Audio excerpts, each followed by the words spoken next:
Good morning, everybody.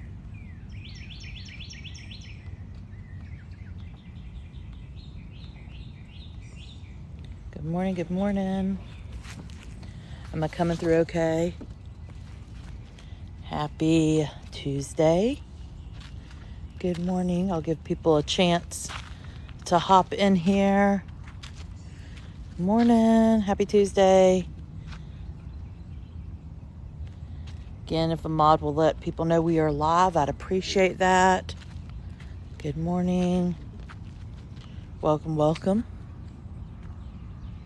Give people another minute or so to hop in before I start. We are at Bonaventure Cemetery for our morning walk today. Good morning. Hello, hello. Hey, everybody. Welcome. Good morning. My name's Corey, local to Savannah. We go on morning walks each morning here in Savannah, Georgia. So welcome today. We are at Bonaventure Cemetery. So I thought I'd give you some... Oh, that's good. You got a notification? Amazing. So I thought I'd give you some basic facts about Bonaventure first before we start talking about who's buried here. So Bonaventure, people are always shocked that you have to drive to get here if you're in the historic district. It's about 3 miles from historic Savannah. When Bonaventure was named, it means good fortune. So the name Bonaventure, y'all always like to hear what names mean. Bonaventure actually means good fortune. It's been a cemetery, an official cemetery, since 1846. There are over 30,000 graves here at Bonaventure. It's over 160 acres, which is insane when you think about it. And again, if you've never followed me, hit that follow button. It was purchased by the city in 1907, and it became a public cemetery. Prior to that, it was a private cemetery for kind of a who's who. You had to be elite, you had to be wealthy to be buried here. Originally, where did it come from? It originally started from the Mulren family. They owned this whole plantation, so there was a house here, all the things. And then the Mulren daughter, Mary, married Joseph. Now they say, so some stories are 100% accurate. Some, the research is a little sketchy.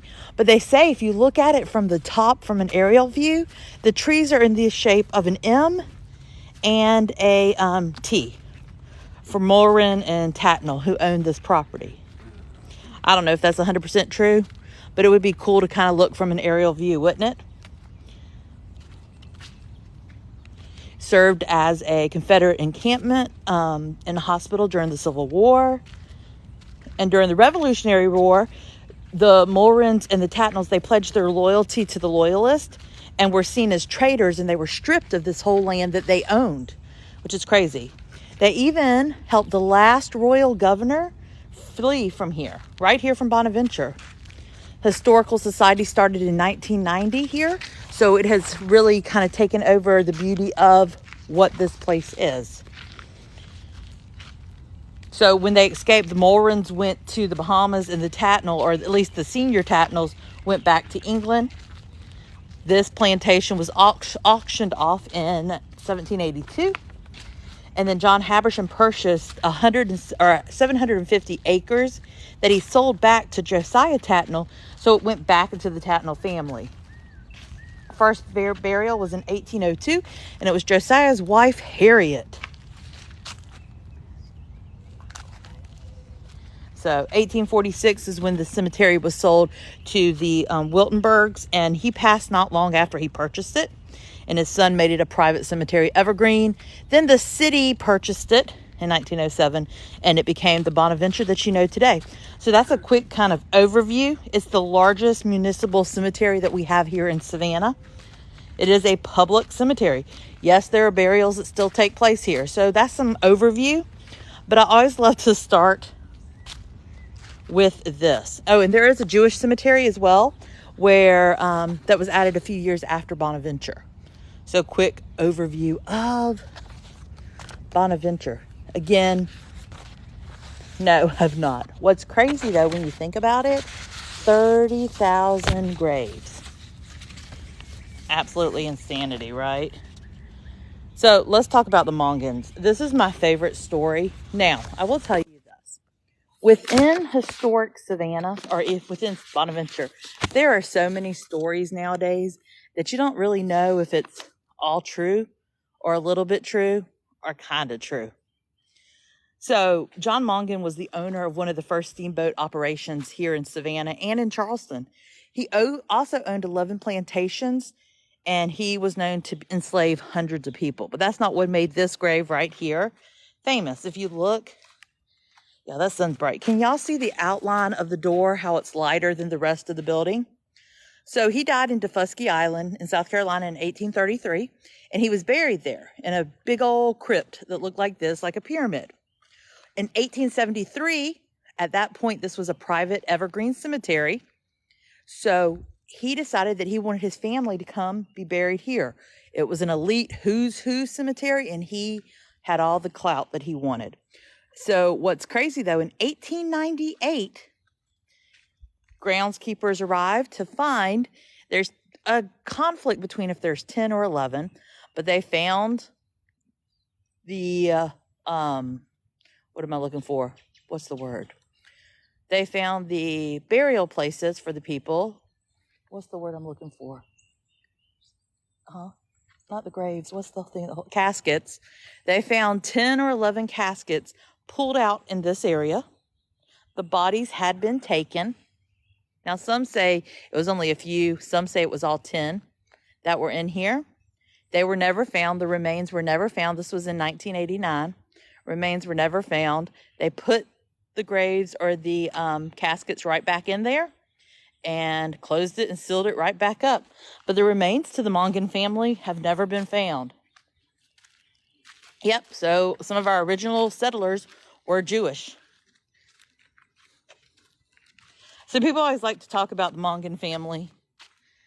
It's a crazy story. Again, good morning. If you've never followed me, welcome. My name is Corey, local to Savannah. I do go live 7 days a week.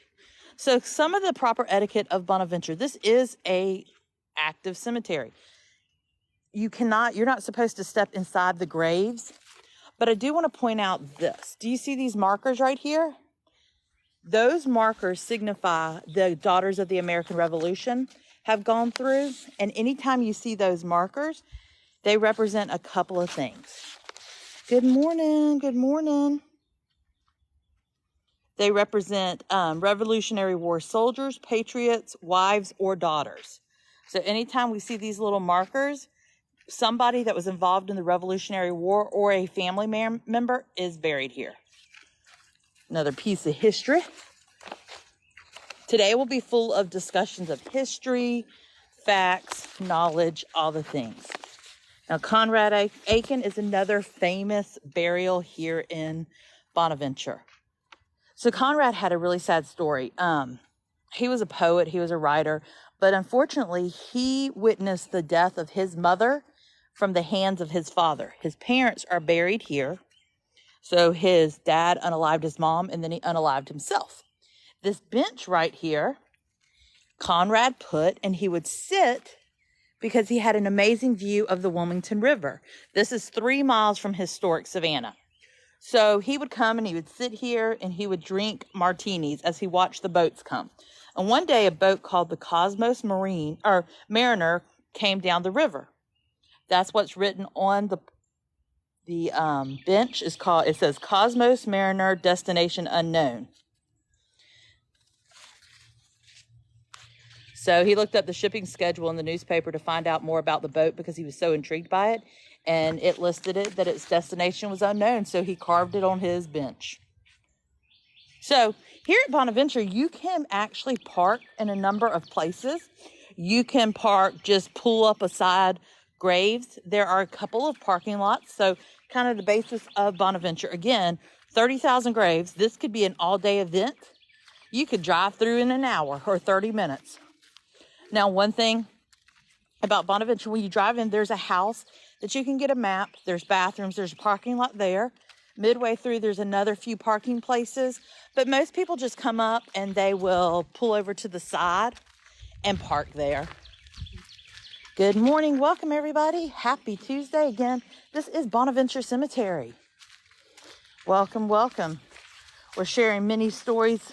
One of the things that This cemetery is really known for is its symbolism, and we'll talk a ton about that as we walk this morning, but also it's known for certain graves. This cemetery was not a huge destination until the movie Midnight in the Garden of Good and Evil came out, and the book, and we'll talk about the history of that.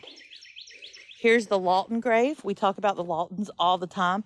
Corinne is buried separate. So on the eve of her wedding day, this is kind of your Romeo and Juliet story. On the eve of her wedding day, her parents did not want her marrying the young man she was marrying because he wasn't of noble birth. And instead of living her life out without her true love, it is said, well, there's two stories. One says she unalived herself, and that's why she's buried separate. But her mother's diaries claim that she lost her life to yellow fever. So nobody knows which story is true, but people have always said that she's buried separate from her family because of her cause of death. Some people say, no, that's not necessarily true. She's buried separate because she died before her rest of her family, and this was the family plot. People also talk about her shoes. She has shoes on. We talk about symbolism through Bonaventure. Symbolism representing she had shoes on. She wasn't with God, is what they say. And people without shoes are with God. So again, stories run rampant here. So nobody knows if she unalived herself or she died of yellow fever. But one of the two things are true. Good morning. This is Bonaventure Cemetery in Savannah, Georgia. So if you've never hit follow, we go live 7 mornings a week from about 8 to 10 a.m. Eastern Standard Time. And we walk and we talk. Usually, so we go everywhere from the historic district to Bonaventure to River Street to the beach and everywhere in between. Like I said, this is a active cemetery. People still get buried here. You'll see these like American Legion little blocks. If you've never followed me again, hit that follow button. Today is a Bonaventure day. I get asked about that a lot. Another cool story here, and we'll talk more about Midnight in a few minutes, but it was of John Muir. He was known John of the Mountains, or the father of national parks. And at 29, he apparently embarked on a 1,000-mile walk from his home in Indiana to the Gulf of Mexico. And apparently, during his trek, he stopped right here at Bonaventure and slept 6 nights here. Now, the cemetery does close now at 5, so you can't really do that. But if you believe that story, you'll hear that he slept here for 6 nights. Yeah, father of national parks. You will see these throughout too. So being buried at Bonaventure was not a cheap feat. It was very expensive. So you will see things like this that talk about like Stephen, 1893, 8 burials. So an entire family got buried here because it was so expensive to actually be buried at Bonaventure. People couldn't afford proper tombstones. So they would use little garden markers, little bricks to outline their graves. So again, I'm not a tour guide. I'm not employed by the city. I'm just a local who walks and talks. I did grow up here. This is home. So one thing that is not true, and a lot of people believe it based off of the book and the movie. Well, notice this is Evergreen Circle, which is what this cemetery originally was named. Jim Williams from Midnight in the Garden of Good and Evil was not buried here. He is not buried here. The Bird Girl statue was originally here, but people became so obsessed with it, it got moved. We talk about symbolism. This person would have been a firefighter. I'm not a tour guide. Wormslow is pretty. I personally think for the price tag, it's overpriced to see trees. And I mean, there's history there. So if you're a history buff, definitely go. Blowing bugs off of me.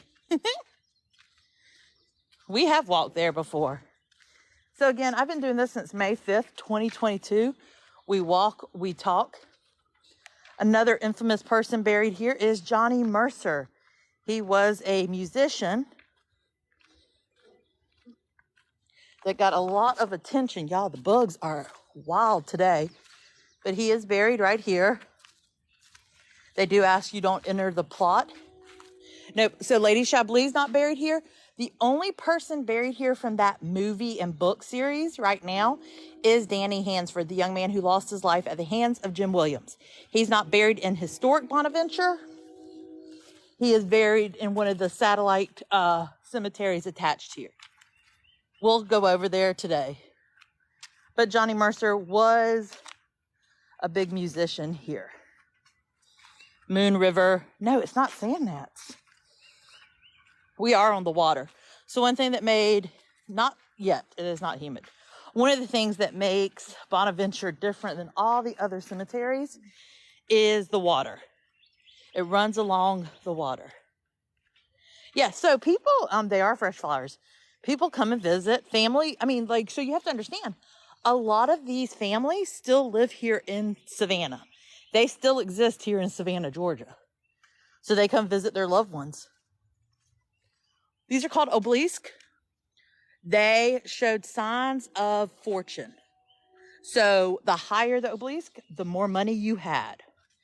It was funny. At one point, they started getting so high up that the cemetery ended up saying, hey, we're going to have a limit. So the highest one is 15. No, it's more than 15 feet. Hold on.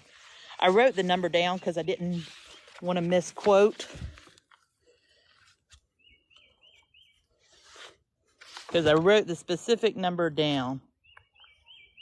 Let's see. Hold on. I made notes today. Oh, yeah. So the highest one was 55 feet. But then they put a cap on it and said it was only 5 feet high. So, why is it so expensive? Like this family right here. This is, I believe, the highest of the obelisk. Yeah, the only person buried here, despite the movie, is Lady Chablis. Danny Hansford. Lady Chablis is not buried here. Jim Williams is not buried here.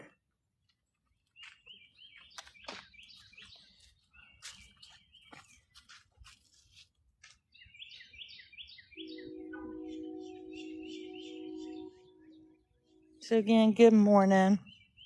And they were a sign of wealth. The higher your monument, the more money you had. Here's another one of those markers for the Daughters of the American Revolution. So again, this was either a Revolutionary War hero, someone who fought, or a family member. If you see raised letters, see how the letters kind of stick out on this monument? When you see the letters that are raised out, that signifies you were wealthy. Again, lots of symbolism here.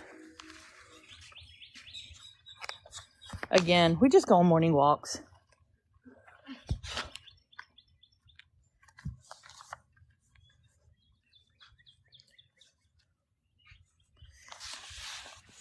This is a very sought after location that people really flock here to visit. A lot of the monuments were created by John Waltz. John Waltz, ironically, here's something that's interesting. He never had an official marker until the Bonaventure Historical Society created one. How about that? So he was responsible for monuments like Gracie, and he never actually got a marker until the Historical Society. Good morning. Right here, you'll see these, and this is a sadder part of it, but right here, you see children's monuments. You will see these throughout, unfortunately, because the mortality rate was very high during the 1800s. So this is Bonaventure Cemetery.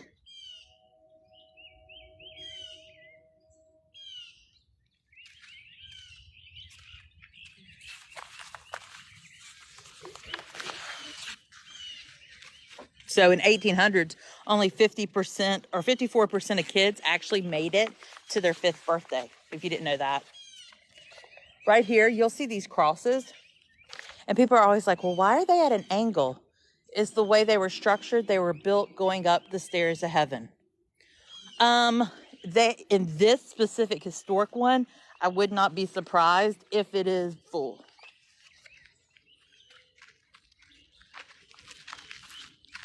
Quite honestly.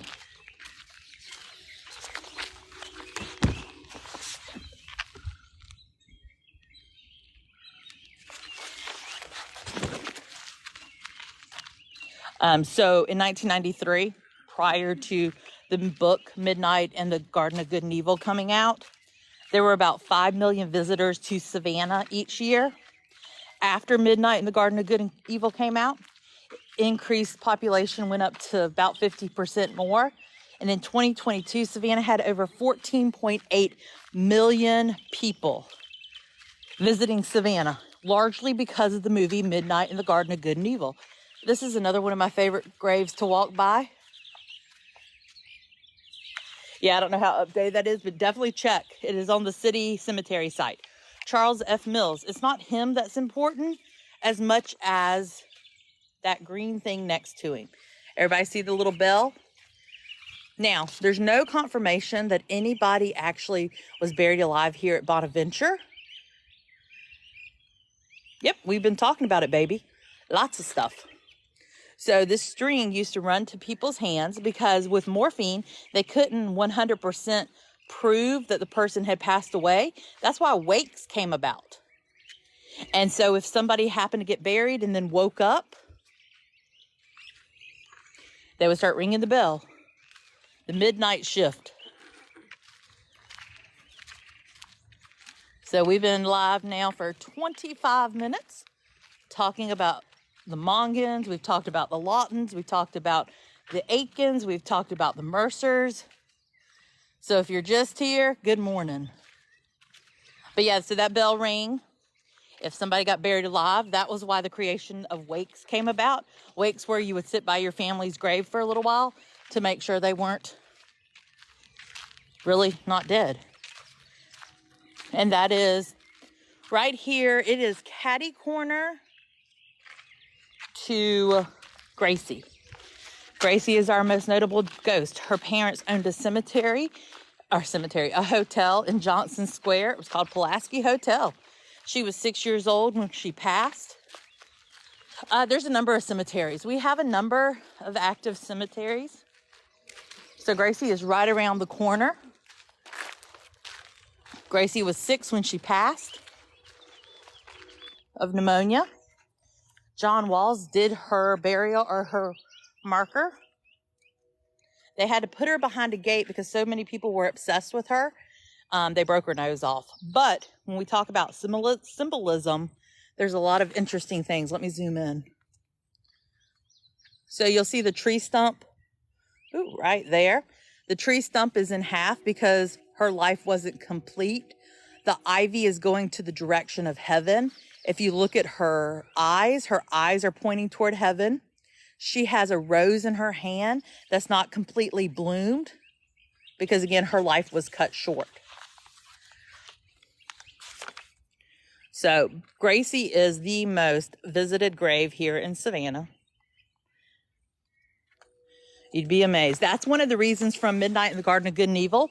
That's why they had to move. That's one of the reasons they had to move the Bird Girl, which we'll talk about more. This is another monument or statue done by John Walls. Again, he was the known artist here. He was responsible for an abundance of monuments. He created over 100 monuments here in Bonaventure. So what's really sad is, though, when he was buried, they didn't even give him a proper marker. So thank you to the Historical Society of Bonaventure for doing that. You know, she died of pneumonia. It is a catch-22. Midnight in the Garden of Good and Evil was a blessing when it came to the idea of tourism. It was also a curse. Now, let's talk about that one as we continue on. this cemetery got its attention because if you watch the movie, they do a great job. The book does a great job, too, of talking about the voodoo priestess. Her name was Minerva. And if you remember the scene in the movie, it was brilliantly portrayed if you haven't seen it. So the cemetery would close at night. But in the film, Minerva took John Walls, who was played by Kevin Spacey, and the guy that was playing, y'all, the bugs are crazy today. That was playing the reporter, and they drove a boat up and climbed up the hill because she was trying to help John become not guilty of Danny's death. It's a great scene. But it was filmed over a statue called the Bird Girl, who was just a marker located on one of the graves. It really was nothing more than that.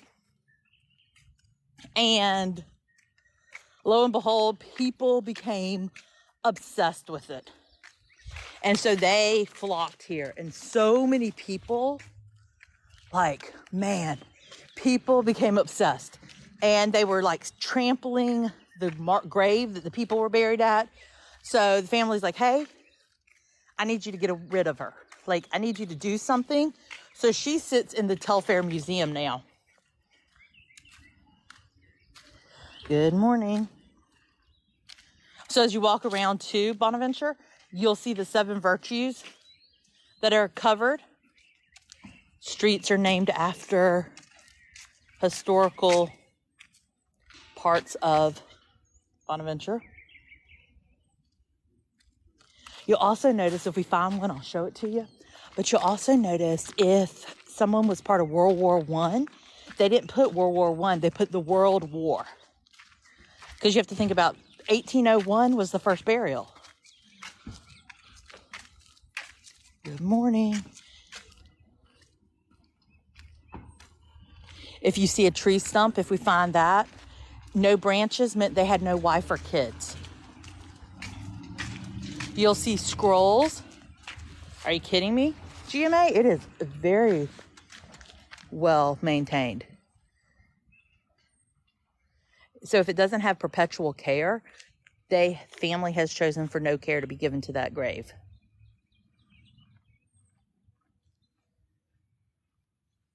So if you see these little scrolls, the scrolls to heaven, their life wasn't completed.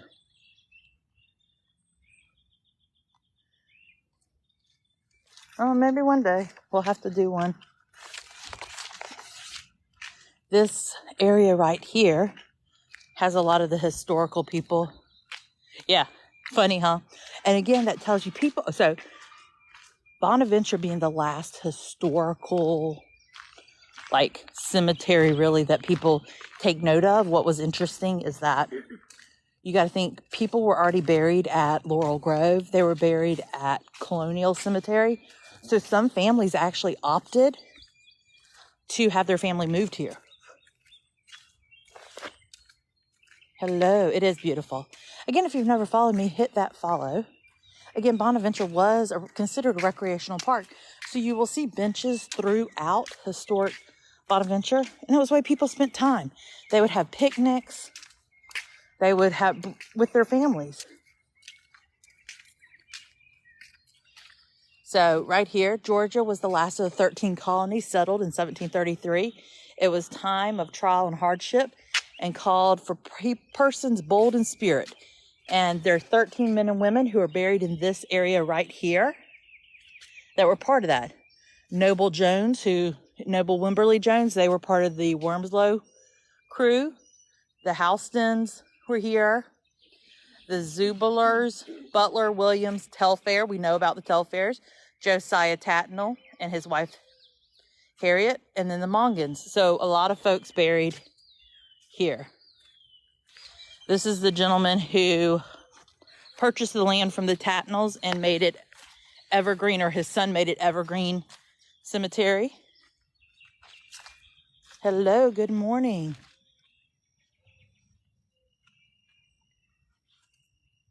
Yeah, this is so this used to be a plantation. And then it became a cemetery. So if you look at old pictures, you'll see horse carriages and things like that.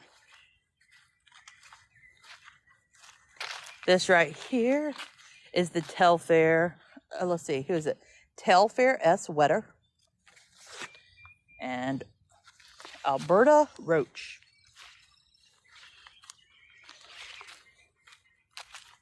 Good morning. Like I said, we're just walking and looking and talking. Yeah, the ironwork is amazing. This was erected for George Wimberley Jones. This is where Noble Jones is buried. So if you've ever been to Wormslow, he is buried out here. Again, the oldest marked grave is going to be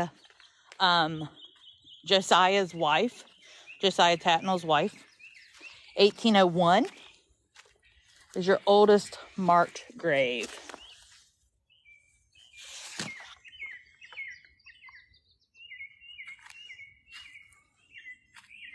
No, sorry, 1802.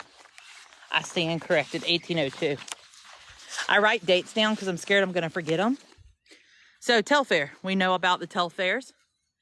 When we talk about Telfair Museum, Mary Telfair.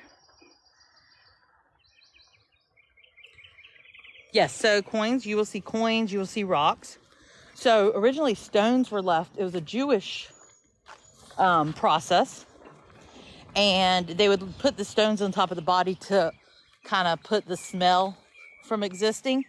And then it became a sign of prayers. And if we get over to the Jewish part of the cemetery, which we will, you'll see that there is actually a grave for those who lost their life in the Holocaust. Here's the Jones family. About Jones Street. History is an interesting thing. Good morning. It is beautiful here though, right?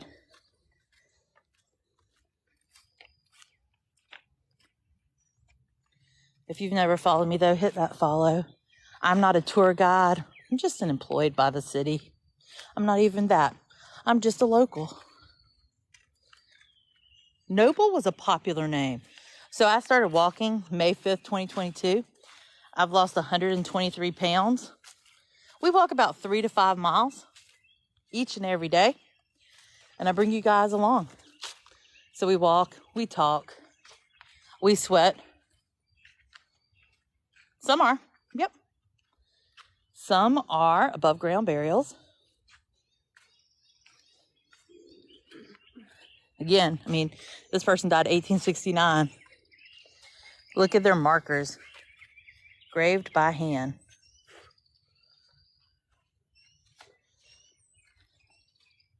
There are graves. There's one in particular that there's a misspelling on.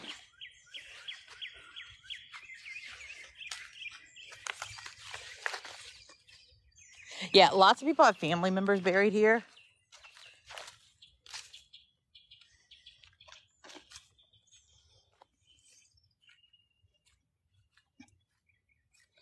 Good morning. So if you've never hit the follow, thanks for all the gifts too, you guys. I'm not looking too much at chat today because, as you can imagine, very uneven ground. Yep, a lot of people have family members buried here. Here's another one of those crosses we talked about. They go upward. It is. Again, if you've never hit that follow, come along. So in the rankings of cemeteries of how Savannah came about, first burials took place in Wright Square in historic Savannah. Again, Bonaventure is 3 miles away.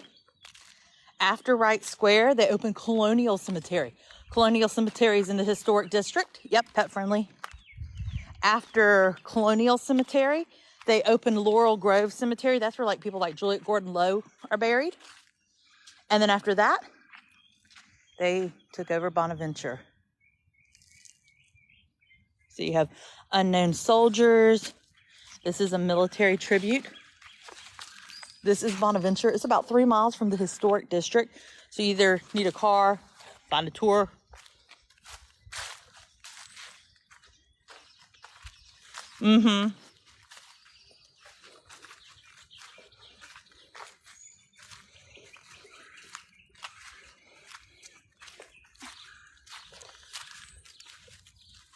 There are some really great graves here. I mean, like, again, 30,000 graves here.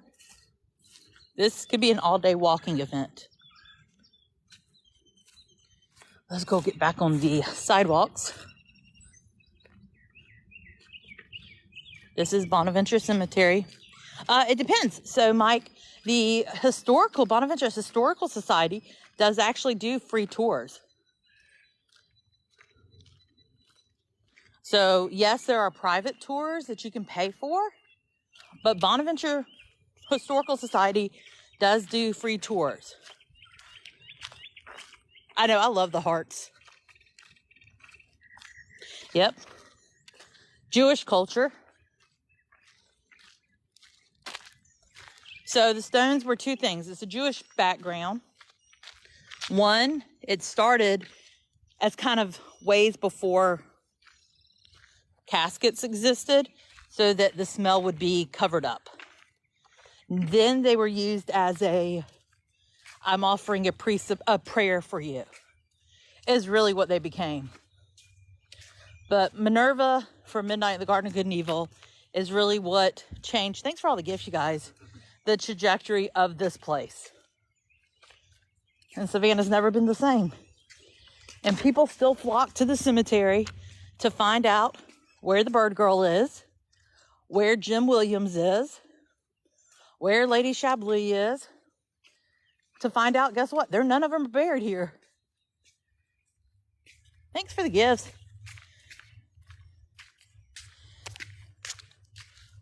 So yeah, Gracie, we already walked by Gracie. We've been live for about 40 minutes. Good morning. Welcome. Nope, Bird Girl has been moved. She is, thanks for the gifts. She is over at the Telfair Museum behind a little fence because people became super obsessed with her and couldn't keep their hands to themselves. So it became quite the to-do. As you walk around, they do have signs that will tell you the directions or the areas that certain people are buried. So Danny Hansford, the young man who lost his life at the hands of Jim, is buried in one of the two connecting cemeteries here. So you have Forest Lawn and you have Greenwich. They are connected to Bonaventure. Trying to find shade as we walk so you aren't blinded. So if you never hit the follow, hit the follow. Let's try to get to 100K for likes.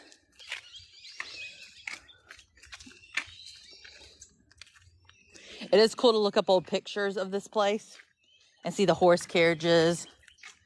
Again, raised letters mean wealth. Yep. Danny's grave is starting to get more traction.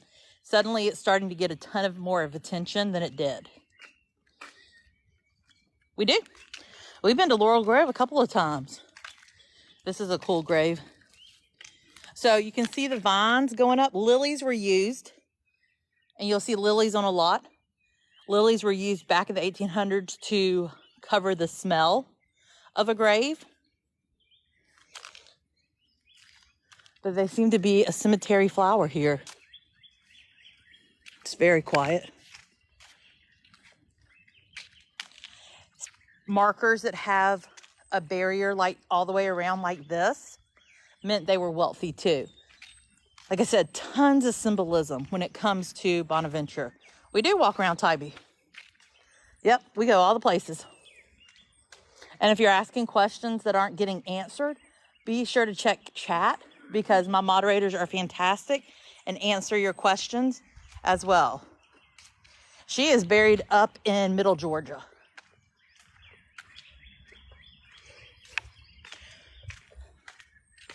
I always get asked this question. There are 3, people always are slaves buried at Bonaventure. I don't know why that's a hot question. There are 3 that are buried here. No problem. You can answer. That's good. So there are 3 slaves that got buried with their families here at Bonaventure, which when you think of the history, pretty crazy, right? Yep. Then here you've got like the Book of Life. You've got an angel. You've got the lilies going up, or the ivy going up the cross. Again, some of these markers are so old. I always say I would love to see one of the grave cleaners come here. Friend, what's up? What's up, Popey? What is up, peoples? Let's go this way. So, again, 30,000 graves. Big area. Here's another one of those obelisks. So, at the very front, I'm sure. So, at the very front is the kind of welcome house. You can go get a map, all the stuff. Parking, bathrooms. You can't even see it from here. But there are porta potties halfway through. People are intrigued by the idea that there's bathrooms. But you have to understand, at most, this is a historical tourist destination. Bonaventure has very much become, when people visit Savannah, this is a place they want to come. Good morning. Which isn't, people are like, they want to come to a cemetery? Yeah. For the history. A lot of people don't do the research and they come looking for Jim. Oh, there's a blue jay. That's pretty. Yes, it's a whole world right now. Pope, I don't get it. We talked about this the other day. I just don't understand.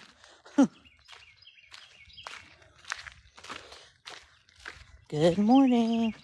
Yeah, I mean, so pineapples back during that time meant welcome.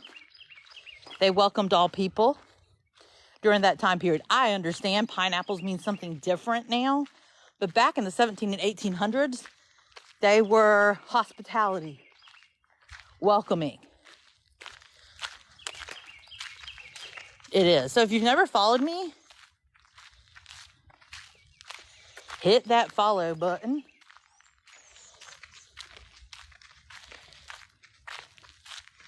Follow, follow. Let's try to get to 100 of those little hearts today.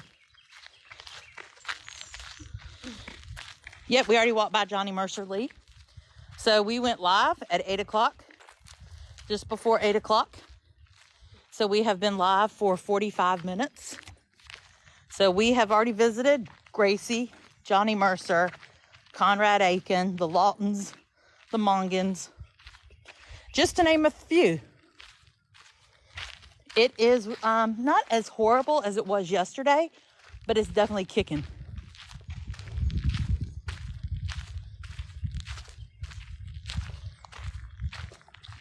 Look at these views. I'm trying to stay in the shade so when we walk, you're not blinded. Again, this is Bonaventure, which means good fortune. You will see lambs throughout. If you see a lamb, that represents a child. Again, remember in the 1800s, only 54% of kids lived past the age of 5. Let that sink in. Bird Girl is not here. She was moved. She's at Telfair Museum. So if you want to see the real Bird Girl, you have to go to Telfair. Only thing here that has to do with that movie is Danny Hansford. And he's not buried on this side. He's buried on the connecting cemetery. Good morning. Welcome, welcome. So yes, we're at Bonaventure Cemetery. 600 acres. That's why I say, the people are like, well, do you just get out and walk? No, do your research. You need to know what you're looking for. I was talking to some tourists recently and they were like, oh my gosh, we went to Bonaventure and it was so boring. Well, if you don't know what you're looking for, then yeah, it's going to be super boring. If you don't know the history, people kept trampling her grave marker. Johnny Mercer got taken out recently over by City Market. They're redoing him and trying to figure out where he will be put.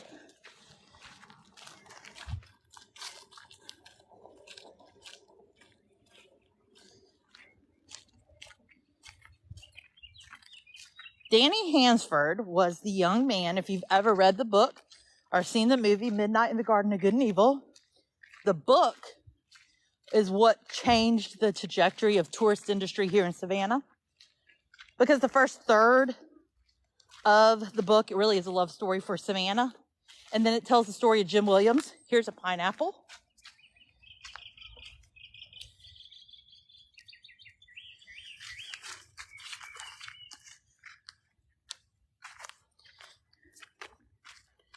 So, there's other cemeteries. There are multiple other cemeteries. People get buried here. There are monuments. So anyway, Danny got unalived by Jim Williams, turned into a movie, big movie, in the 90s. So he is buried here, but that's what put Bonaventure really on the map, because people wanted to come see all the people. And in the movie, at the end scene, they show the bird girl, and they show a grave marker at Bonaventure of Jim Williams. Jim Williams isn't buried here. He has never been buried here.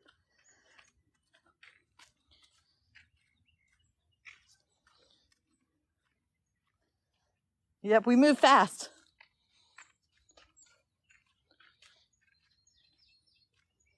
So good morning. Yeah, so moss, if you did not know, is a descendant of the pineapple. Airborne plant, doesn't hurt the trees. Don't pull it though, it contains red bugs that will bite. Good morning. So no, I cannot, because a lot of these are families that still here. So I try to keep their privacy protected. I do show you the markers that are a part of the historical world. But I do respect people. Like there's somebody visiting with their loved one. I don't do that. Bye, Sandy. I try to be respectful, especially at a place like a cemetery, because of that.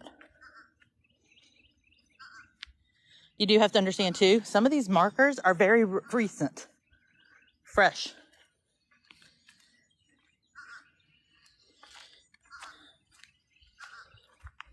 Again, you'll see these benches throughout.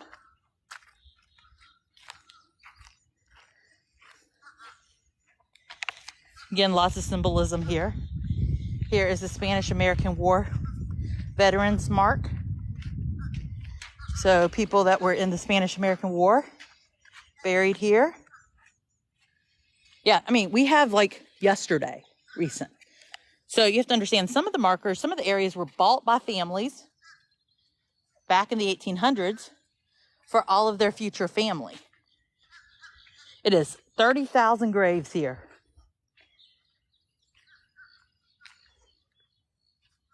Now, some are super old, but some are super new. Yeah. And exactly. So like right here, check this out. It says do not service. Yep. There's a burial. I mean, it's a grave, cemetery. So there's nothing buried here because whatever family purchased it, no one's been buried yet, or no markers are there. I use my cell phone and I use a gimbal. Grave digger. Look at the water. Good morning, everybody. Yep. He's always here. He hangs out. He's a grave digger. He's one of the many here in Savannah for Bonaventure. So people do come every day. Like you'll see people running, walking. This is a great place for exercise.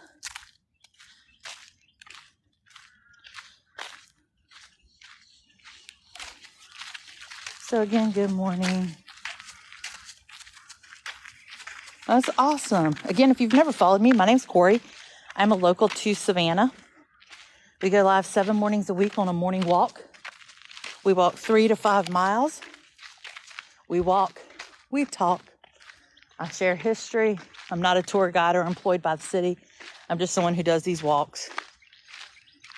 So, moderators, please be vigilant right now. if you are here, because we have clearly made the FYP page. Good morning. So you'll see some graves that say do not service. That means that families are probably still in this area and they choose to service their own graves. Good morning. Again, hit that follow button if you never have. We are on our way to 50K. Welcome, welcome. This is a cute, cool little monument. It is beautiful here.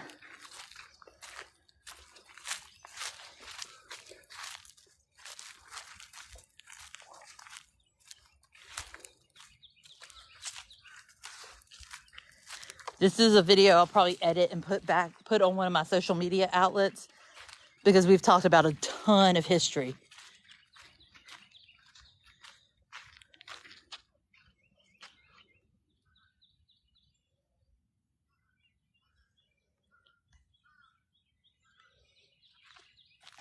No. Yeah, it is massive. 600 square acres, 30,000 graves. Good morning. Humidity is coming out.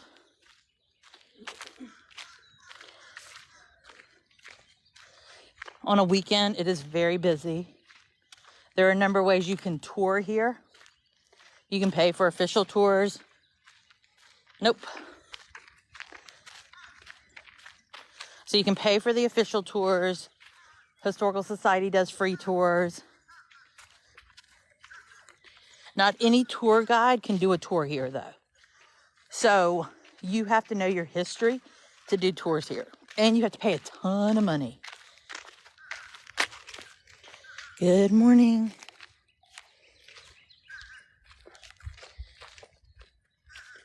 Absolutely. Be sure to hit that follow.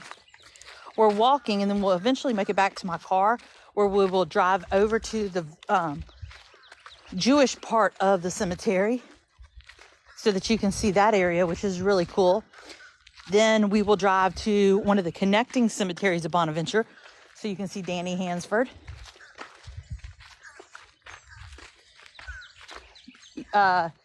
Depends. Depends on what company. It depends on what license you're getting. There's a lot of pieces.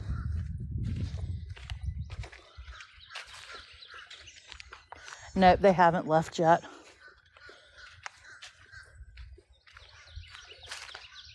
Thanks for all the follows today, guys.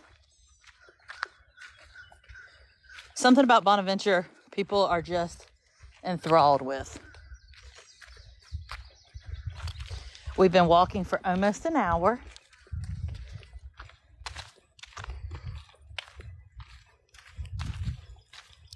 Absolutely. Tomorrow is going to be a Tybee Island day. Just FYI. For those who are intrigued by other places, tomorrow will be a Tybee day. Yeah, let's get to 100,000 likes. This is Savannah, Georgia. So if you've never hit the follow, come along. We do go live 7 mornings a week. We walk, we talk. As a local, I share stories. Yep. Good fortune. Bonaventure means good fortune.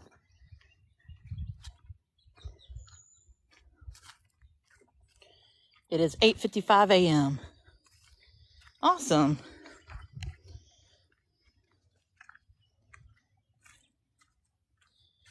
Bonaventure, again, is a city-owned cemetery.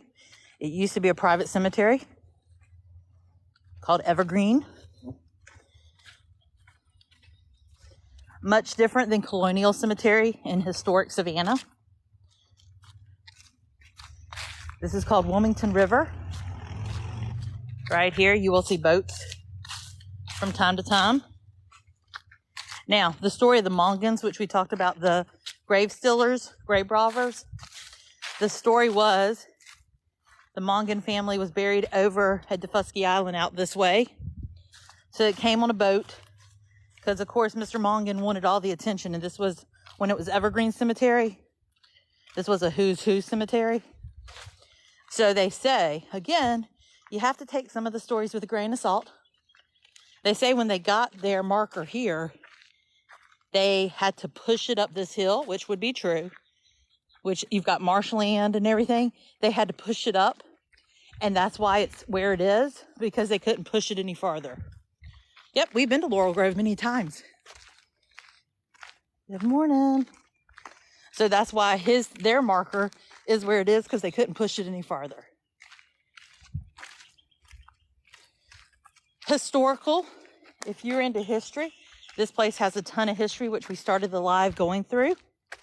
That's one of the big pieces. This cemetery was also spotlit on Midnight in the Garden of Good and Evil, which was a book and movie. Yeah, so there's benches that you can sit here. So really, there's a couple of reasons people tour here. And they do official tours. Good morning.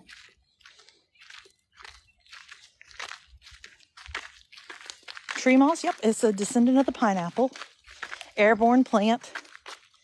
Lands on the trees. Does not hurt the trees. But do not pull the moss because it does contain red bugs or chiggers. Yeah, Corinne's ahead. We've already talked about their family this morning. Yeah, so it really became popular based off of the movie because people have that image of Minerva and Jim Williams riding up on a boat and climbing the hill in the pitch dark and going to the bird girl.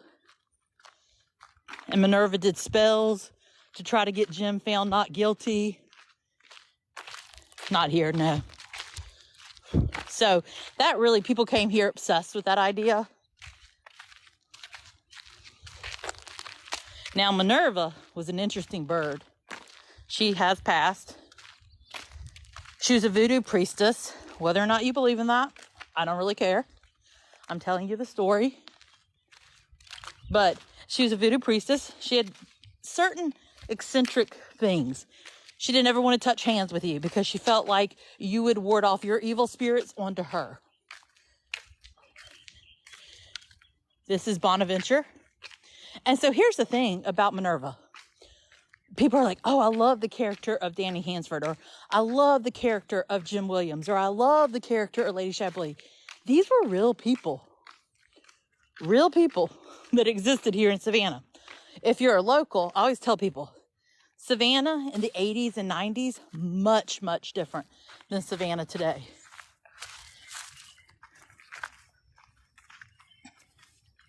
So, yes, they were characters in a movie and in a book, but they were real people. So Minerva was one. You would see her in the squares all the time growing up.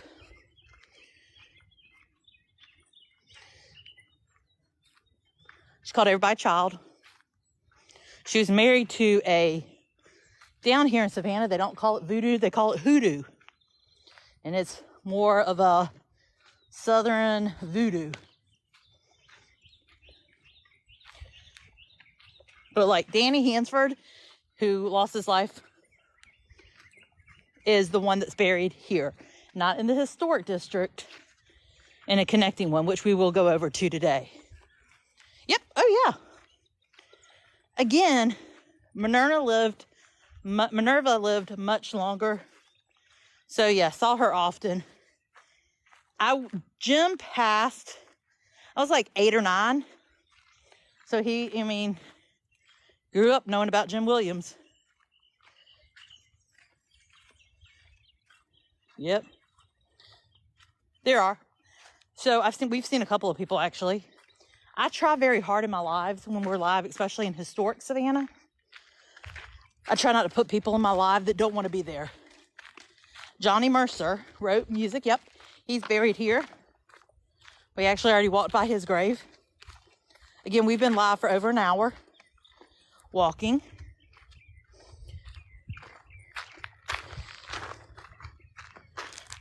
So we're going to head back to the car. I'm going to put you guys in a hands-free set. And we're going to drive to the Jewish part of the cemetery. Who? Minerva? No. Yeah, Minerva was a real person. People see her in the movie and think she wasn't a real person. And she is. Jim Williams was a real person. Danny Hansford, a real person. Kind of crazy, huh?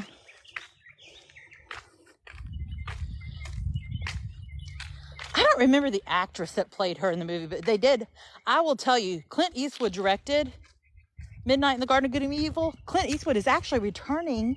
If you didn't know, he's coming back to Savannah this summer to direct a movie called Juror Number 2. He will be the oldest director.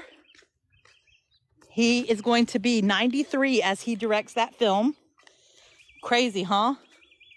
Yeah, go watch the movie. Now, the movie's entertainment. I always tell people, movie doesn't tell the whole story. Book, listen to it on audio.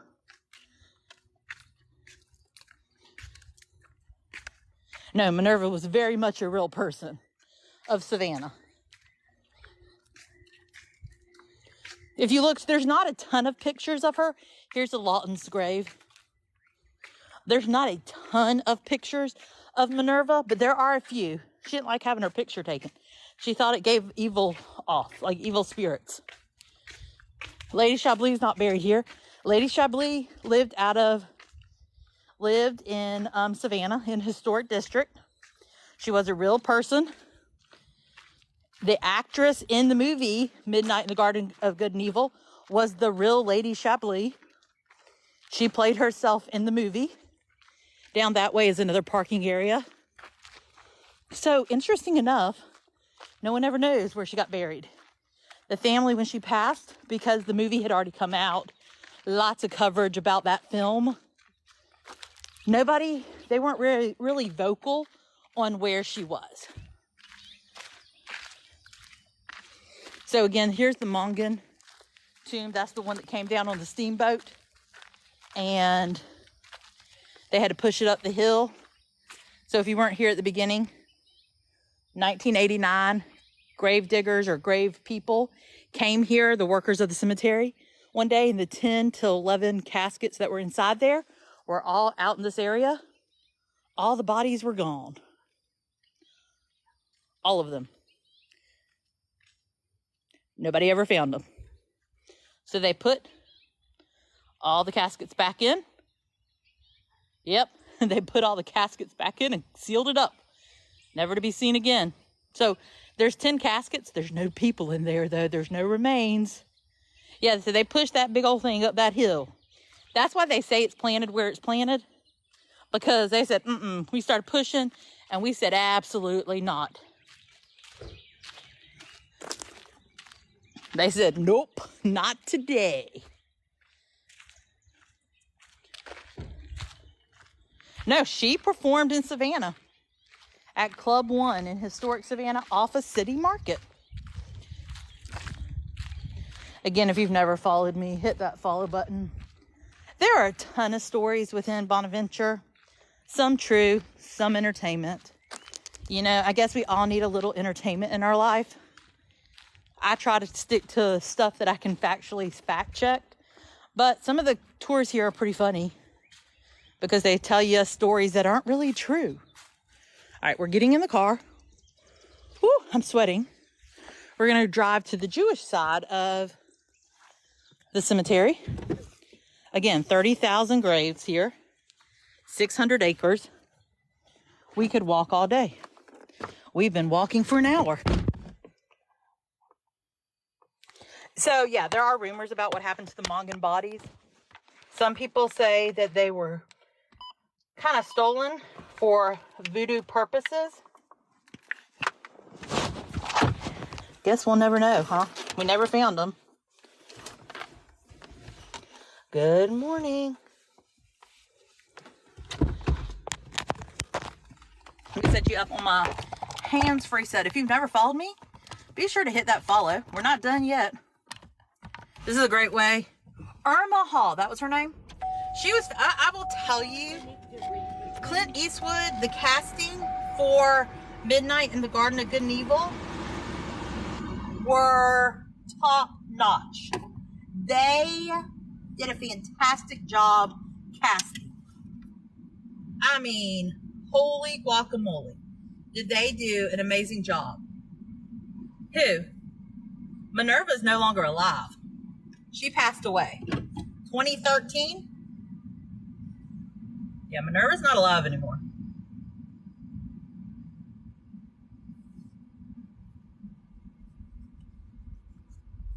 Now you can kind of get, 2016. 2013, I think, was Lady Chablis. Round of applause to my daughter who's walking with me today. As we walked, she was knocking the mosquitoes literally, the actress, she was knocking the mosquitoes off of me as we walked because they were just leeching onto me today. People. Again, this gives you the idea as we drive what this looks like. I mean, the mosquitoes were savage today. They're never this bad. I don't know what in the world. Ugh. So, beautiful live oak trees. Great place for pictures.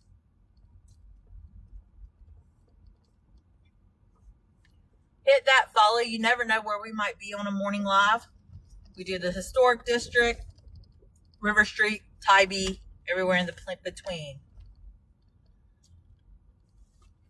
So, what the families say. So, in order to film where they filmed, they actually used the Williams home. They used it from Monterey Square. They filmed all over that place. The family had to give their permission. So after Jim passed away, Dorothy, Jim's sister, took ownership of that home and that museum. And she recently passed, just in December, she passed away. She was in her 80s. So one of the daughters has now taken over.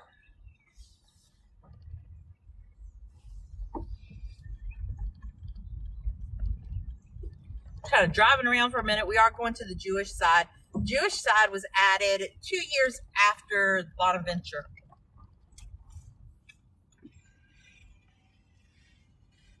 So these are live oak.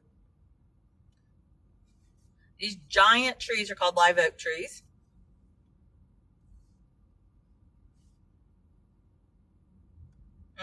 It is.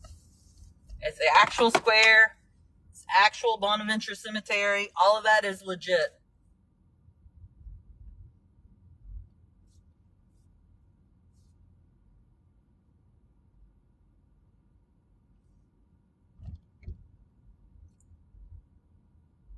Again, many of these plots are owned by families who are still very active and very alive here. So you will see families. I say, please be respectful. If you're here touring, that's great. If you're walking around, visiting all the things, fantastic. But don't be the people that I see when there's a cemetery or a funeral going on and they're standing there watching. Don't be that person, please. You don't know them.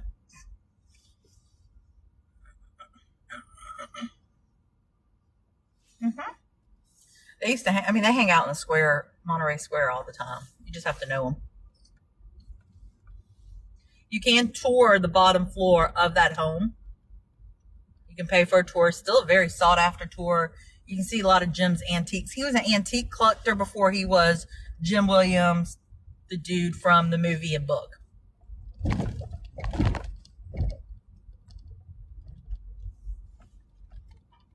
So again, we're all still in the historic part of Bonaventure. This is all still the historic side.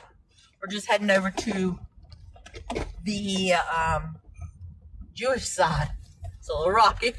Then we'll go over to the other part connected so I can show y'all Danny Hansford since we were talking about that movie. Again, we've talked about a lot more than just the movie, but that movie and book seem to always draw a ton of attention. Now, people always ask me right here, see all this open space? People are like, hey, there's a lot of open land. Can you still be buried there? To my knowledge, there's very few plots actually left that you can buy. Most of these have already been pre-bought. Now, here in the Jewish section, which is all of this left and right, the Jewish section has a ton of rocks because that is a Jewish culture. They leave rocks on the grave as a way to say, we said a prayer for you. That's what ultimately it is, the culture of. Get somewhere to park. Let me go this way. So ultimately, that's what its purpose is now. You'll see the rocks everywhere. And just people have taken it on more than just a Jewish culture.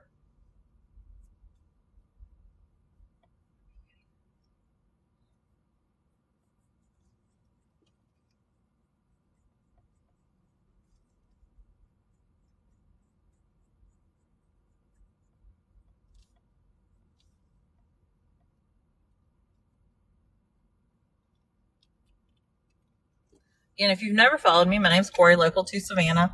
I do go live 7 days a week. I bring you guys along. We walk, we talk. We started at a little before 8 a.m. walking Bonaventure Cemetery. We're now heading over to the Jewish part of the cemetery so that you can see some of that.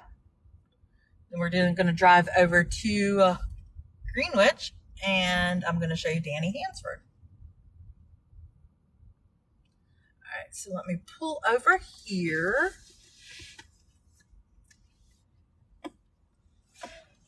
This is the Jewish part. It's toward the front of Bonaventure. You can stay in the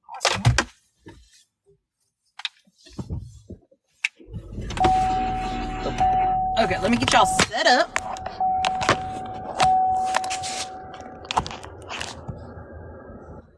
Give me a minute. Got to get the gimbal reset, folks. So y'all don't go flying all over the place. Like I said, or go flying all over the place. All right.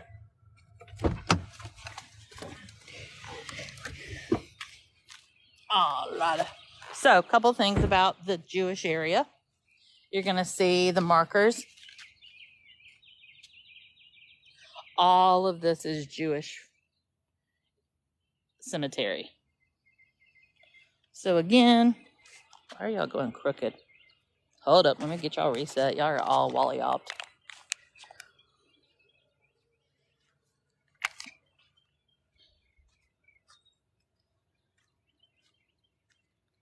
So you can see the Hebrew. I don't know what it says. I had somebody in here one day, we were walking, and they were Jewish, and they actually were able, we would stop at certain graves, and they were able to tell me what some of them said. It was kind of cool.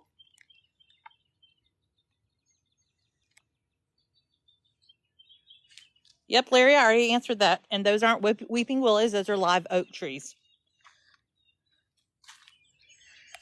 So here lieth a third of the ashes of 344 cremated sacred soul victims of the Nazis, including the remains of Shmuel, son of Yitzhak, who was killed on the 3rd of Nisan, brought here from Germany.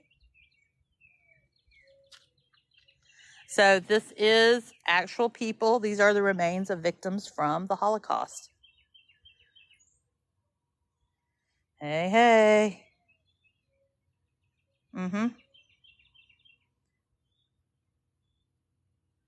Pretty crazy, huh? Lots of rocks, lots of prayers.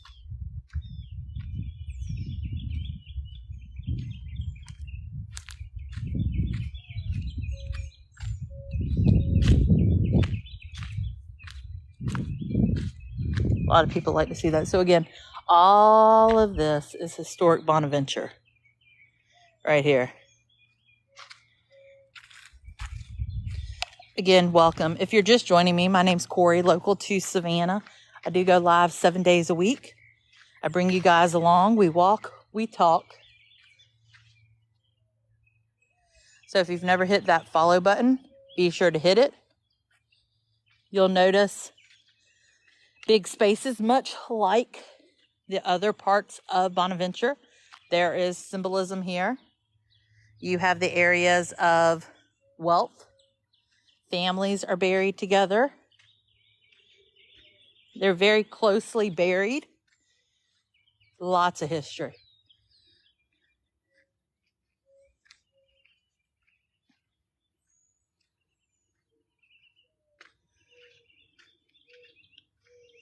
They even used to, it's not operational, used to have their own Jewish chapel here.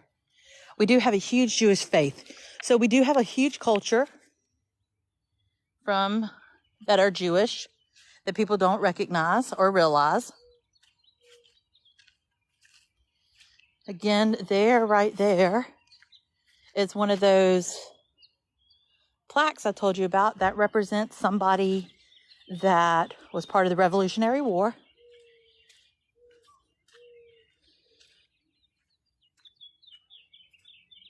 You too, Jessica. Here's another one. The American Legion. Some of our original settlers were Jewish. There's a big area of Savannah. The oldest Jewish synagogue in the country is in historic Savannah. We actually talked about that on Sunday.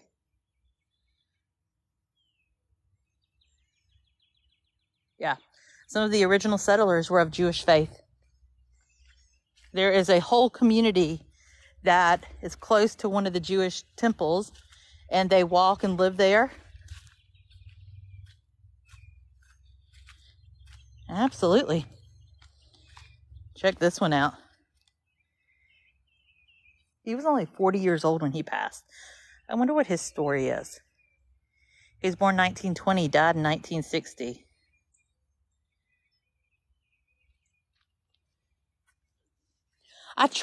So I'm a former teacher, first and foremost. I'm a former teacher. I was a teacher for 15 years. So I try to provide some level of education other than just walking and going, here's a made up story. Here's a made up story. Oh, look, a pretty flower. Oh, look, a pretty tree. I try to give you history.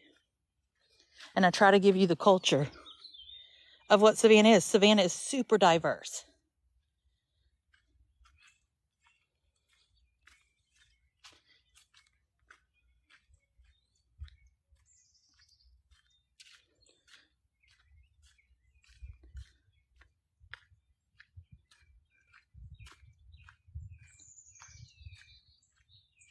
(1733) was when it officially became Savannah.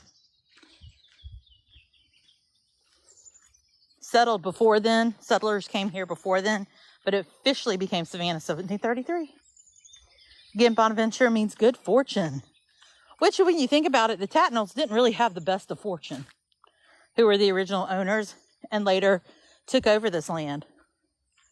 So when you really think about it, Tatnalls did not have good fortune. So there's a lot of irony in the fact that Bonaventure means good fortune. Now, before Bonaventure, it was called Evergreen Cemetery.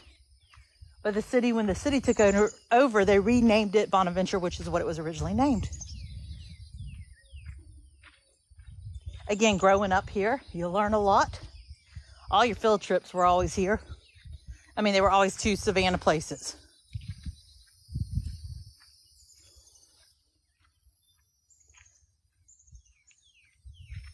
So again, if you didn't catch the beginning, this is a huge plantation, originally owned by the Mulrons and the Tatnalls.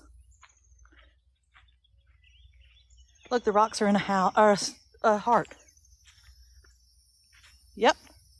We actually talked about that Sunday and how pivotal Mary Musgrove was to the communication between Tomochichi and Oglethorpe. A lot of people don't know all of that history.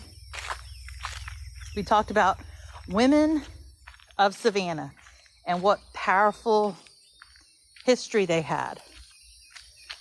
Thank you. So apparently we have reached stage 3 with the hearts, whatever that means. I don't really know. What noise? Oh, the bugs?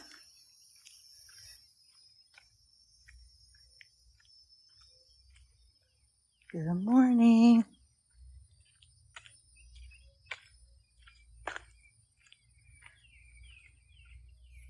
(600 acres. Used to be bigger. It was a chapel. It's not anymore. Good morning. Keep tapping. Thank you for the over 100,000 likes today. Just an empty building now. Yep. All right, let's go to the other side. Let me hook y'all back up. Hold on, let me get my charger and plug you guys in and hook you guys up. The real way we do it.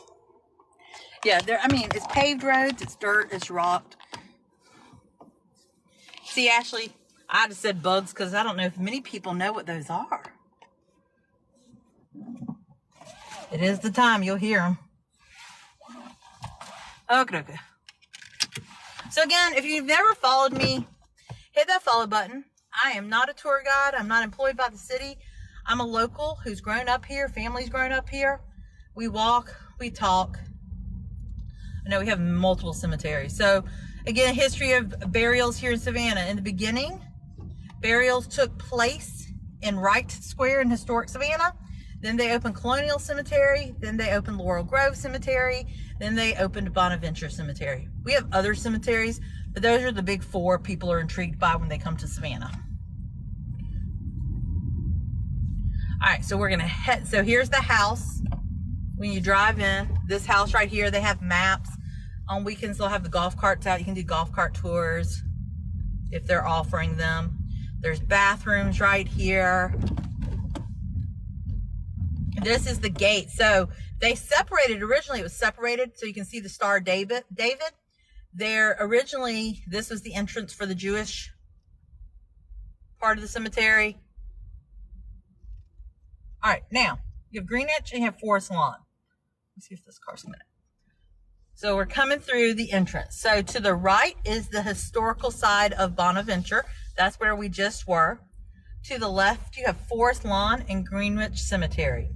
Danny Hansford from Midnight in the Garden of Good and Evil is buried in Greenwich. So we'll head over and I'll show you him. Again, if you've never followed, hit that follow button. Tomorrow is a Tybee Island morning. We'll be on Tybee walking. I always get questions about that. You will see a lot of people who come out here, walk, run, ride their bikes, all the things. This is not your traditional cemetery. This is very much this one coming up to the left, these two are more traditional than your historical side. You all go through the same entrance. To the right's the historical, to the left. So they're all kind of part of. Back in the 1700s and 1800s, all of this land was considered Bonaventure.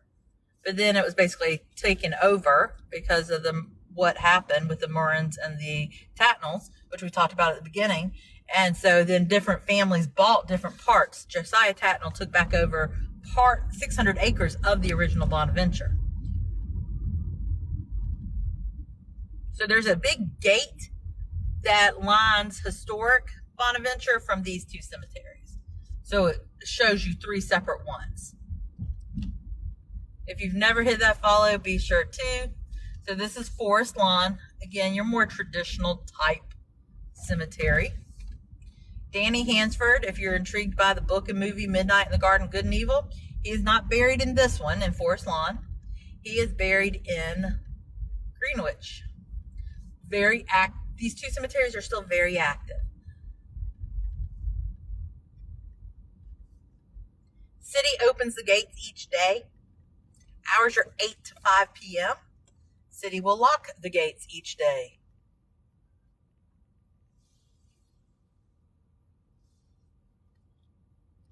Again, the movie tells part of the story. It doesn't tell the whole story.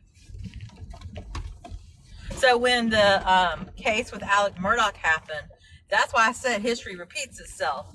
So people are like, man, people are corrupt in the South. And I'm like, that's nothing new. Welcome to the South, y'all. Corruption runs deep. So Danny is buried in Section 8.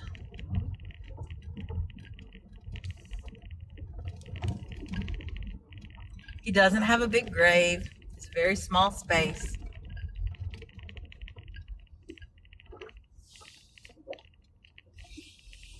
Sometimes he gets a lot of attention, other times not so much. Yep, Section 8, Row G.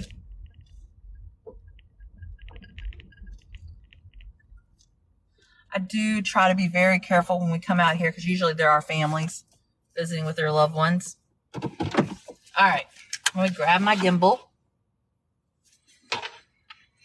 We'll walk over to see Danny real quick.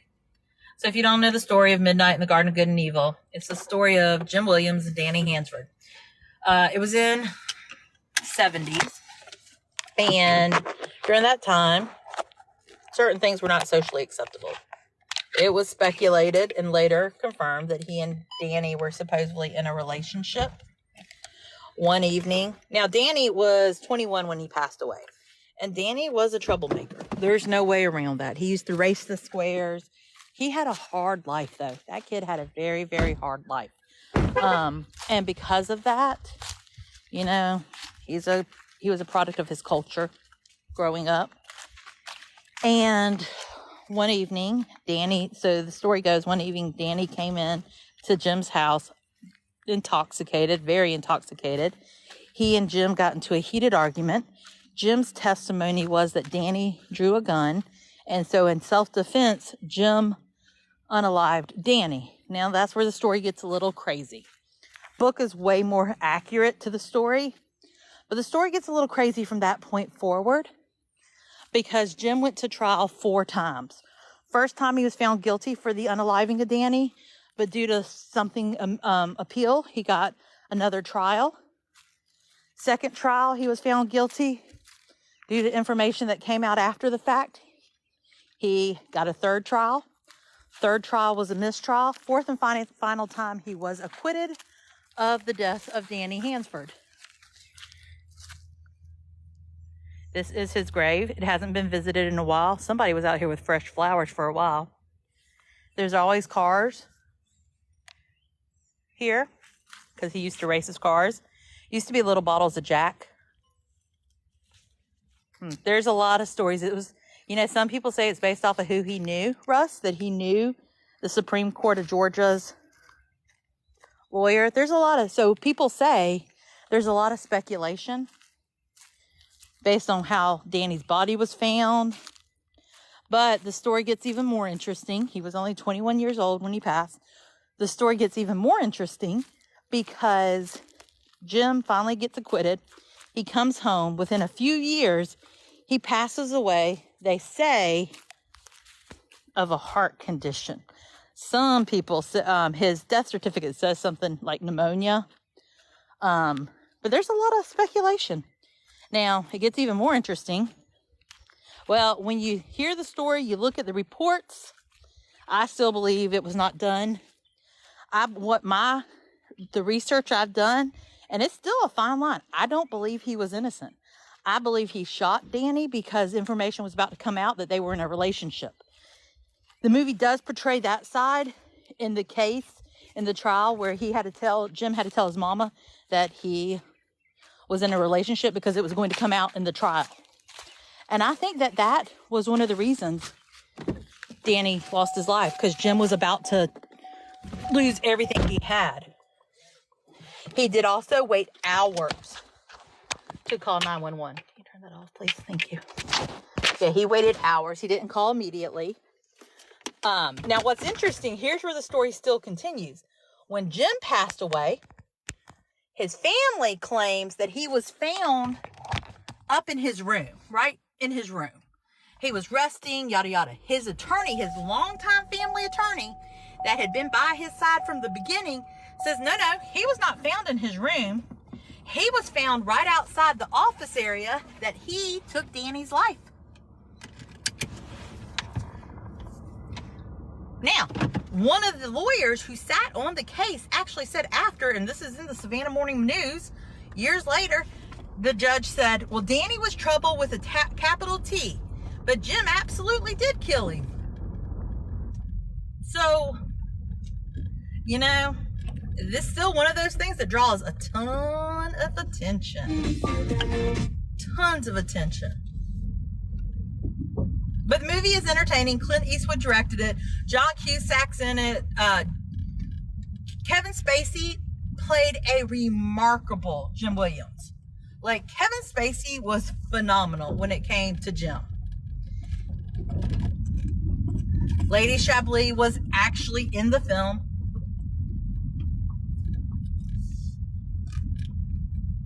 So again, I'm driving, so I can't read questions.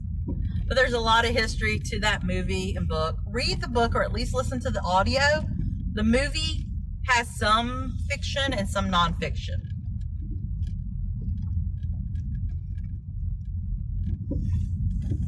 So like I said, always an interesting Savannah.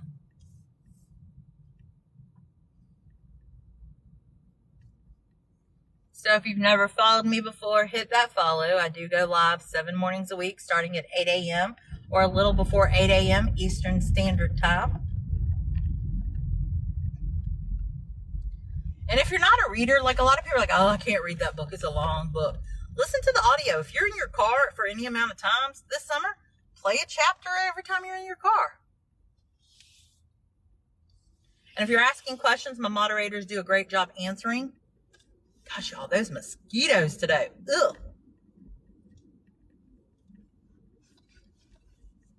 The mosquitoes were savage.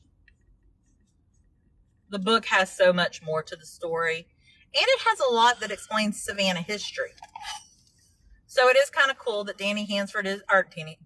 Clint Eastwood is returning to Savannah to direct his last film. He will be 93 years old as he directs Juror Number 2, which is insanity. But it's really neat that he will be here for his last movie to ever direct. In the dead of summer. Mad props. So people always talk about going to Wormslow and paying like $10 to $12 for the trees. There are multiple locations that have way prettier. I mean, like here, right here, you can take pictures and have the same effect. I'm not knocking Wormslow. I'm just saying if you don't have the money to spend, this is a great option. So you can kind of see, here's the historical part of Bonaventure on the other side of that gate. Yeah, Clint did a remarkable job with Midnight. So I'm excited for this Juror Number 2 to see what he does. Especially, I mean, he knows it's his final film, right?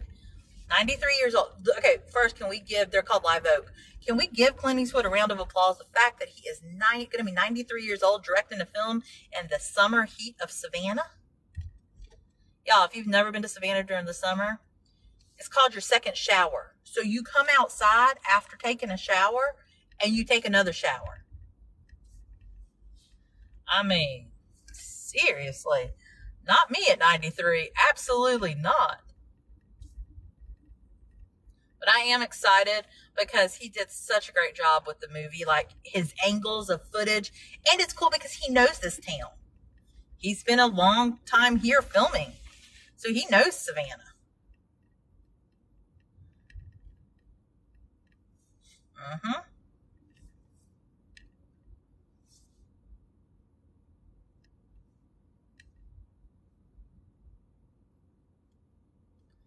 So again, I hope we'll do one more wraparound of Bonaventure. We'll drive around. So again, 600 acres, 30,000 graves within the historic district. So it is an all-day affair. So you can kind of see, here we are. Just make a sharp turn and go into the historic. We will drive around the entire outskirts of it so you can really see how big it is. We didn't even walk, y'all. We walked maybe a fifth of it today. We walked for an hour. You could walk and read all day long.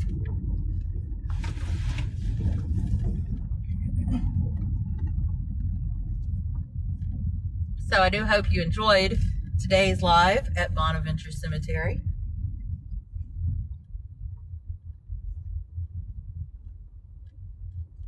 I'm trying to decide where coffee's going to be today, since we're not in the historic district. don't know. Ooh, it is bumpy. Again, be sure to hit that follow. We do go live 7 mornings a week. I am not a tour guide or employed by the city. I'm just a local who just goes on a morning walk. It is very bouncy. Tomorrow will be a Tybee Island day as long as it's not raining. I've never heard of that one.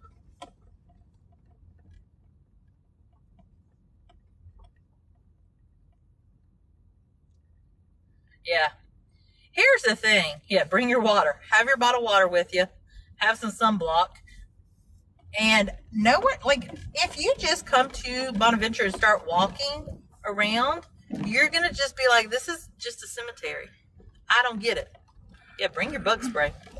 Like, that will be your mindset. You're going to be like, what? I don't really get this.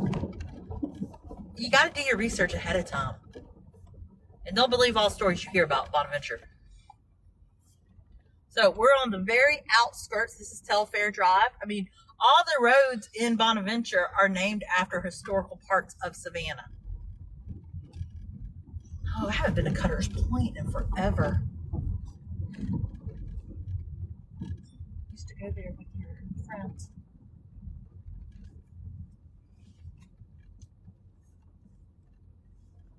So we're going all the way to the left of it, and we're going to go all the way around it. I haven't been to Cutter's Point forever.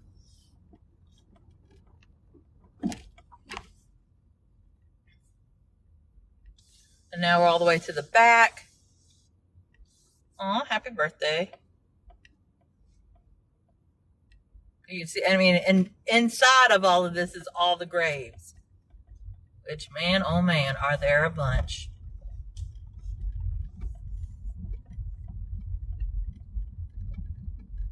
So we're just driving literally the outskirts of Bonaventure now. Ooh, that's a nice shot.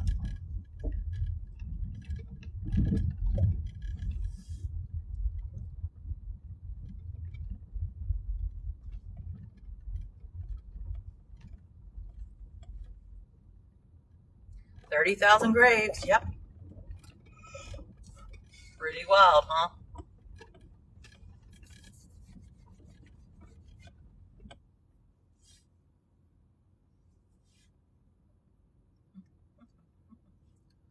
Oh, they rode their bikes and they're watching the boats. They were smart though. They got their bottle of water. Fuller's about a 30-minute drive from here. It is 3 miles from historic Savannah. I do want to show you before we turn, so right down this hill, that is a parking area. So we're literally doing the entire outskirts of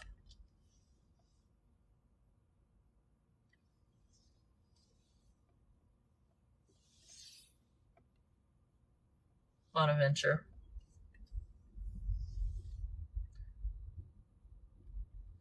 So Savannah is part of what's called Chatham County. So within Chatham County, you have different areas. You have Savannah, you have Tybee Island, which is its own city, but it is part of the county of Savannah, like Chatham. You have Pooler, Port Wentworth, Garden City. All of those are part of Chatham County, which is where Savannah is.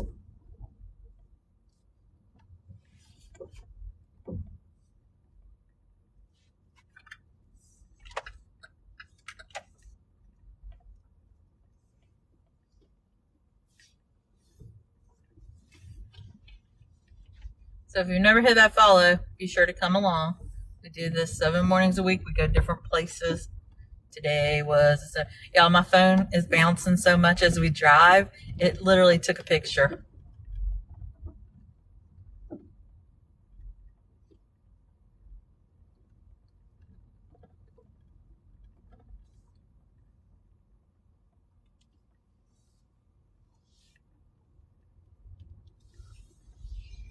Definitely more people coming out now.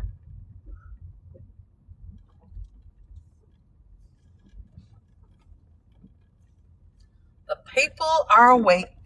Oh, Gracie's grave's getting attention now. So today we were at Bonaventure Cemetery. If you're just joining, we've been live since right before 8 a.m. We talked lots of history, lots of graves, stories you may not have known, symbolism, midnight in the Garden of Good and Evil, and hoodoo. All the things that make this cemetery so visited. So if you're just joining, so sorry you missed it all. We're coming to the end. And when I get back to the front, I will end the live. So be sure you hit that follow button.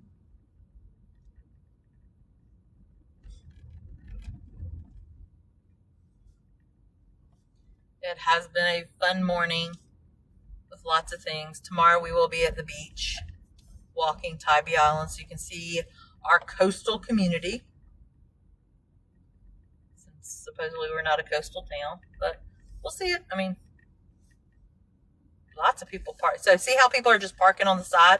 Here's my thing. If you're going to park on the side, don't be like this person. You got to park close. Like you got to get up in there because then you block everybody. It's kind of annoying. So I hope you enjoyed this morning. It was a great day. Again, we only saw a very small piece of this beauty that is Bonaventure. So much more to see. So much more to do. I hope you guys had a great day. I will talk to you guys tonight. Back Porch Chat is at 5:15 Eastern Standard Time. So I'll see you there. Bye.